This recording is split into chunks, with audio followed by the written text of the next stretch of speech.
Hello, and welcome back to the next video in the Dominion video tutorial series. In this video, I want to talk about really powerful cards. Now, what does it mean for a card to be powerful? Well, I don't really have a watertight definition like I do for everything else in this tutorial series, like payload, deck control, etc. Powerful cards has a more intuitive definition, and if you try and nail it down, there really isn't one definition that everyone will accept. I don't think there's a definition that really encompasses everything. I can just tell you that you need to have a serious think if you want to ignore these cards.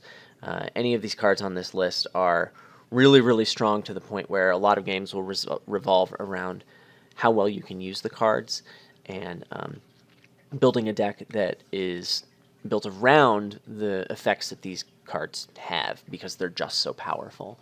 I would tell you that a lot of these cards would maybe be powerful enough to break or mostly bend the rules that I've outlined so far in this series, but you'll notice that over half of these are either trashers or junkers, which is your top priority in the beginning of the game anyway. So because they're powerful, I mean, you already wanted to be going for them first, so it doesn't change all that terribly much. In fact, very few of these don't have any of either of those abilities to begin with. So, in any case, here's the list of those cards. In the description of this, I will link you to what I call my bite-size article series.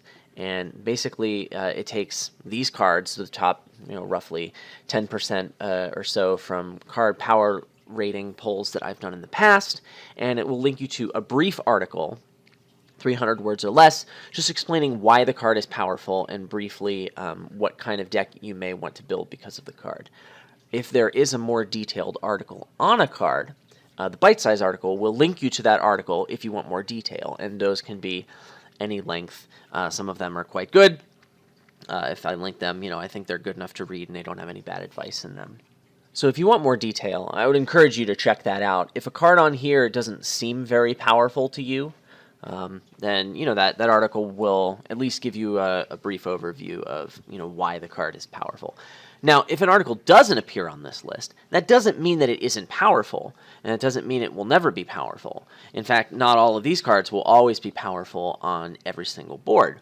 It just means that these are the top few, and I certainly don't want to talk about every single one of them.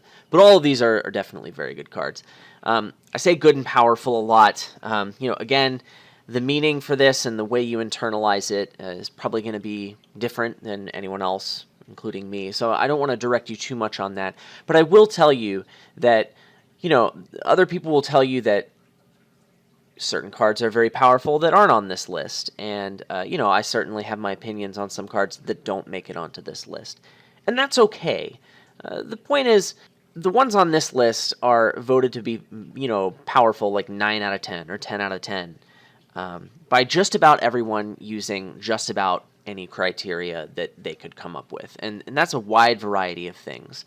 But it's a pretty safe bet to say that any of the cards on this list, if you see them in a kingdom, that should be at the forefront of your mind. Building a deck around it, and if you ignore it, you better have a really good reason, and you need to have a really big think about it.